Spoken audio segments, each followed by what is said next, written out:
Hello everyone, आज है 17 फरवरी और आज इस वीडियो में हम बात करने जा रहे हैं वेदांता के बारे में। 265 रुपए के आसपास शेयर ट्रेड कर रहा है। पिछले एक महीने में अगर आप देखोगे तो जहां था वहीं पर है, लेकिन इस बीच 250 तक भी गया था ये और 285 तक भी जाने की कोशिश करी थी। एक बड़ी रफ्तार आई, करेक्शन बनी, अटेम्प्ट करा, वापस से यहां पर गिरावट अभी दोबारा देखने को मिल रही है। एक साल का ग्राफ देखो तो 15% की गिरावट है, लेकिन एक टाइम ऐसा भी था जब ये 200 तक चला गया था। बाद में धीरे धीरे ही सही, लेकिन अभी कोशिश कर रहा है वहां से बाहर आने की। और सबसे बड़ी प्रॉब्लम यहां पर यह है कि डेट सबसे बड़ी प्रॉब्लम है वेदांता की, और अभी उसी से ये जूझ भी रहे हैं। बात करेंगे उसके बारे में, लेकिन उससे पहले अगर आपने अभी तक चैनल को सब्सक्राइब नहीं किया है तो प्लीज़ अभी इसे सब्सक्राइब कर लीजिए, क्योंकि आगे भी बहुत सारे वीडियोस हैं जो आपको काफ़ी ज़्यादा हेल्प करेंगे। तो 265 रुपए के आसपास वेदांता ट्रेड कर रहा है। एक साल में 15% गिरा है। हालांकि 5 साल का ग्राफ देखो तो 56-57% की तेजी है, लेकिन अगर आप इसमें डिविडेंड को काउंट कर दोगे तब तो भाई साहब पैसा खूब बनाया है लोगों ने। और स्पेसिफिकली जिन लोगों की कोविड के टाइम पर बाइंग थी, 100 रुपए से नीचे की जिनकी बाइंग थी, इन्होंने तो भैया खूब पैसा छापा है। अभी तक उन्होंने डिविडेंड से ही काफ़ी सारा पैसा, अपना जो इन्वेस्टमेंट था उससे ज़्यादा का ही पैसा सिर्फ और सिर्फ डिविडेंड से निकाल लिया है लोगों ने। और अभी भी अगर हम बात करें तो डिविडेंड अभी भी ज़्यादा ही पे कर रहा है ये। और जहाँ तक बात करें वेदांता को लेकर, तो अभी लेटेस्ट अपडेट आई थी बिकवाली को लेकर कि फिनसाइडर जो इन्वेस्टर इंटरनेशनल जो है, उन्होंने तकरीबन वेदांता में 1735 करोड़ के शेयर्स बेचे हैं, और वो प्रमोटर ग्रुप में आते हैं। ठीक है, यहां पर अगर आप देखोगे तो एफ इनसाइडर जो इंटरनेशनल कंपनी है, उन्होंने 6.55 करोड़ शेयर्स बेचे हैं, जो कि 1.76% का स्टेक बनता है इन माइनिंग में जो वेदांता में, और एक बल्क डील यहां पर हुई है। और यहां पर अगर आप देखोगे, this was a part of 8.2 crore share deal involving other buyers and sellers. अभी हालांकि कौन बायर रहा उनका अभी तक कोई डेटा नहीं आया है कि किसने खरीदा इतना बड़ा क्वांटिटी, उसका अभी तक कोई डेटा नहीं है। The company is a part of promoter group holding 4.40% stake in a form as of December end. तो ये जो आपको देखने को मिल रहा है, ये जो कंपनी है वो प्रमोटर ग्रुप की कंपनी है। Media report said the promoters were looking to sell stake worth $1 billion in the company to Rajiv Jain जो जीक्यूजी पार्टनर था उनको। The stake sale comes at a time when Vedanta facing around 6.4 billion debt. भैया outstanding debt है, including अगर आप देखोगे तो ये जो 6.4 बिलियन डेट है, उनमें से तकरीबन 4.5 बिलियन का जो पेमेंट है वो तो इनको फाइनेंशियल ईयर 2025 में ही करने हैं, जो कि अगेन एक बहुत बड़ा अमाउंट है जो इनको बहुत जल्दी रेज करना पड़ेगा। और वेदांता अगर आप देखोगे तो दूसरी तरफ अगर आप देखोगे तो लास्ट ईयर जीक्यूजी पार्टनर ने अपना स्टेक यहाँ पर बढ़ाया था। अगर आप देखोगे तो including the Adani ports and GMR airports, and earlier the day the stock price of Vedanta dip 4%। अगर देखो तो गिरावट यहाँ पर देखने को मिली ज़रूर है। और देखो वेदांता को लेकर अगर देखा जाए तो बीच बीच में इनका जो प्लांट है, तूतीकोरिन का जो प्लांट है वहाँ पर, उसको लेकर भी अगर देखो तो काफ़ी सारी अपडेट्स आ रही है। इनको खोलने को लेकर कई सारी अपडेट्स हमें देखने को मिल ज़रूर रही है। और वॉल्यूम्स का गेम अगर आप देखोगे तो है 1,65,00,000 के आसपास के शेयर्स यहाँ पर ट्रेड होते नजर आए। इतना ही नहीं, वेदांता में अगर देखा जाए तो जो main according to money control user 100% लोग कह रहे खरीदारी करो, और जो पैसा जैसे कि मैंने कहा कि डिविडेंड से ज़्यादा बना है, काफ़ी ज़्यादा बना है डिविडेंड से।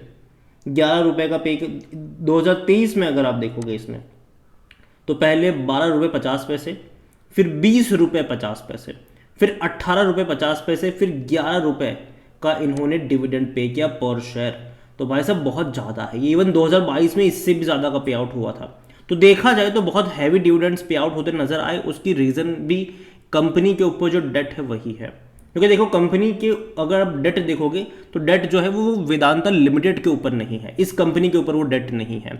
अगर इसके ऊपर डेट होता तो कब का चुका दिया होता। यहाँ पर डेट जो है वो इसके प्रमोटर्स के ऊपर है, जो वेदांता रिसोर्सेस है उसके ऊपर डेट है।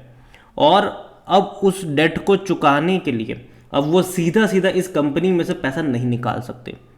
तो निकालने की जो प्रक्रिया है वो डिविडेंड के थ्रू है, क्योंकि डिविडेंड का एक बहुत बड़ा हिस्सा प्रमोटर को जाता है जिनके पास ज़्यादा इक्विटी है, और उसका इस्तेमाल हो रहा है डेट को चुकाने के लिए। यहाँ पर अगर आप वैल्यूएशन के बारे में देखोगे तो कंपनी का जो पी है वो 20-21 का है, सस्ता आप कह सकते हो इसको। लेकिन प्रॉब्लम वही है कि डेट को लेकर कंसर्न है। लेकिन मुझे लगता है कि देखो, जो डेट को लेकर कंसर्न्स है वो एक टेम्पररी फेज रहेगा। लॉन्ग टर्म के लिहाज से मुझे वेदांता लगता है कि कहीं नहीं जा रही है, रहेगी ये, और जो डेट है उसको धीरे धीरे चुका भी देंगे। क्योंकि देखो, वेदांता का फ्यूचर का प्लान भी यही है कि देखिए, बहुत सारे बिजनेस अभी एक ही के अंडर में है, 6 अलग अलग कंपनी मतलब डीमर्ज होने वाली है यहाँ से, और हो सकता है कि उनमें से कुछ कंपनी का बिजनेस ये बेच भी दे, बाद में डीमर्ज करे, कुछ भी यहाँ पर हो सकता है। ये पूरा का पूरा उनके ऊपर डिपेंड करता है कि वो यहाँ पर क्या करेंगे। 50% एनालिस्ट कहते हैं खरीदारी करो। फाइनेंशियल्स अगर हम देखें इस कंपनी के, तो फाइनेंशियल्स अभी लास्ट क्वार्टर में मेरे हिसाब से अच्छे थे, उतने बुरे भी नहीं थे। तकरीबन 2000 करोड़ का इन्होंने प्रॉफिट कमाया है, जो कि अच्छा मैं कहूँगा, लेकिन फिर भी उतना भी अच्छा नहीं, क्योंकि एक टाइम ऐसा भी था जब कंपनी का 4000-5000 करोड़ तक के प्रॉफिट्स हुआ करते थे। अभी अगर आप देखो तो प्रॉफिट में लगातार डिक्लाइन आया है, और ये प्रॉफिट ठीक ठाक है, एवरेज मैं कहूँगा। एटलीस्ट यहाँ पर बढ़ना चाहिए, क्योंकि जिस तरीके से ये लोग डिविडेंड पे आउट कर रहे हैं, इनके प्रॉफिट्स बहुत ज़्यादा होने चाहिए, तभी वो इतने हैवी डिविडेंड को जस्टिफाई कर पाएंगे। वरना अगर चिंदी वाले प्रॉफिट होंगे तो भाई साहब वो एक्चुअली में जस्टिफाई नहीं कर पाएंगे इतने हैवी डिविडेंड्स को। यहाँ पर 36,000 करोड़ से भी ज़्यादा का इनका रेवेन्यू रहा है। जहाँ तक बात करें हम यहाँ पर इसके शेयर होल्डिंग को लेकर, तो प्रमोटर के सारे शेयर्स गिरवी है। 63.71% का स्टेक है और सब कुछ गिरवी है इनका। 1.42% म्यूचुअल फंड के पास है, 9.77% डोमेस्टिक के पास है, 7.74 एफआई लेकर बैठे हैं, 17.36% रिटेल और अदर्स के पास देखने को मिल रहा है, जिनमें से 12.94 रिटेल इन्वेस्टर के पास है।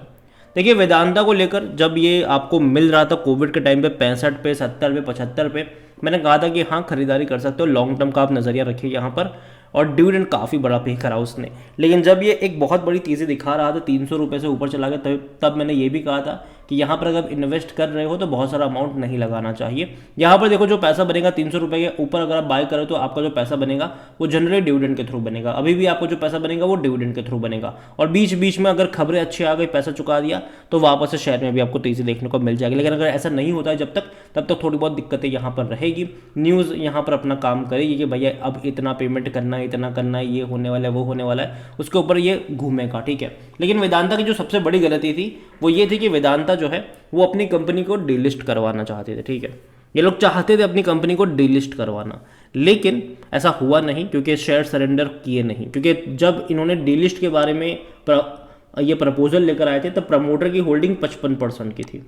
अब और जिस भाव पे ये लोग डीलिस्ट करवाना चाहते, जिस भाव पे इक्विटी ऑफर कर रहे थे, तो काफ़ी लोगों ने, जो बड़े इंस्टीट्यूशन है, उन्होंने उसको एक्सेप्ट करा नहीं, तो कंपनी हो नहीं पाई डीलिस्ट। तो इन्होंने क्या किया, भाई साहब खरीद लेते हैं शेयर।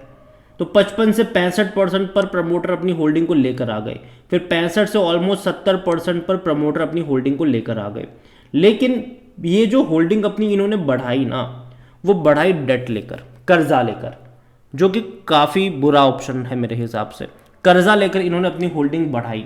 अब जो कर्जा लिया है वो चुकाना भी है, ठीक है। तो अभी जो पैसा चुका भी रहे हैं वो शेयर्स बेच कर भी चुका रहे हैं, इस वजह से डिविडेंड निकाल कर भी चुका रहे हैं। प्रेजेंट सिनारियो में प्रमोटर की होल्डिंग 63.71% की है और सब कुछ गिरवी है इनका। तो देखा जाए तो जिस प्लान से इन्होंने सोचा था वो कहीं ना कहीं इनको बैकफायर कर गया। अब कहीं ना कहीं देखा जाए तो अभी भी डीलिस्ट के बारे में कोई चर्चा नहीं होती, क्योंकि भैया अब तो सबसे पहले जो फोकस है वो डेट को चुकाने की तरफ है, और वही इनका मेन फोकस रहने वाला है कुछ टाइम के लिए। अभी के लिए मैं वेदांता को लेकर इतना ही कहूँगा कि अभी सब कुछ डिपेंड करेगा न्यूज़ के ऊपर कि आगे क्या होगा, किस तरीके से ये मतलब कंपनी प्लान करेगी। लेकिन डेट को लेकर जहाँ तक मुझे लगता है कि उतना बड़ा कंसर्न नहीं होगा लॉन्ग टर्म के लिए, क्योंकि कंपनी प्रॉफिटेबल है, अच्छा खासा प्रॉफिट आने वाले टाइम में करेगी और उसको चुका भी देगी। इसके अलावा कई सारे बिजनेसेस भी है, कुछ बिजनेसेस को ये लोग फ्यूचर में बेच भी सकते हैं, कंपनी को डीमर्ज भी करवा सकते हैं, कुछ भी करेंगे ये। लेकिन मुझे लगता है कि नज़र रखिए इसके ऊपर। अभी शॉर्ट टर्म में भले ही अपने शेयर्स ये लोग बेच रहे हैं, लेकिन फिर भी अगर मान लीजिए कि सक्सेसफुली अगर पैसा अच्छे से रेस कर पाते हैं, डेट को चुका पाते हैं, तो बहुत अच्छी बात होगी इनके लिए, और सब कुछ इसी के ऊपर डिपेंड भी करता है। तो यहाँ पर अगर आप खरीदारी करना चाहते हो तो बाय ऑन डिप्स का अप्रोच होना चाहिए। फ्रेश बाइंग को लेकर मेरा यही रवैया है, क्योंकि अभी भी ये लंबे समय तक घूमेगा। क्योंकि लंबे समय से अगर आप देखोगे तो जहाँ बाजार में इतनी रौनक है, यहाँ पर डेफिनेट तेज़ी तो है। 200 से ये भी भैया 265 पर तो आया है, ठीक है।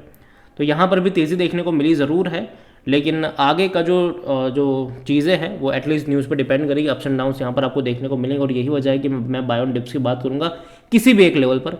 बहुत सारे शेयर्स गलती से भी नहीं। जिनके पास है वो होल्ड कर सकते हैं, और जो नज़रिया है वो लॉन्ग टर्म का होना चाहिए।